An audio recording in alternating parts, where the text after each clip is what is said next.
За ингээд түрүүн үний бичлэг дээр анхны бүх сөүл удаа гэж хэлсэн боловч энэ дахиад энэ стажиг сөүл удаа ингэж юугаа тансаа ил харуулъя.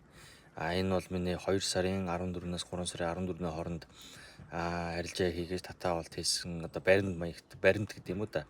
Тиймэрхүү маягтай зүйл ингээд трейдинг мэнер би ерөөхдөө крипто лайткойн болгож брокеросоо татаавалт хийдэг байгаа. Тэгээд нэг 2-3 хоноод заримдаа нэг 5 хоноод ч юм уу те нэг удаа ингээд баг ингээд олсон ашгуудаа ингээд татаад явдаг байгаа. Энэ трейдинг мэнээс орж ирсэн ерөөхдөө нийт орлого хавцаа нэг иймэрхүү байж байгаа.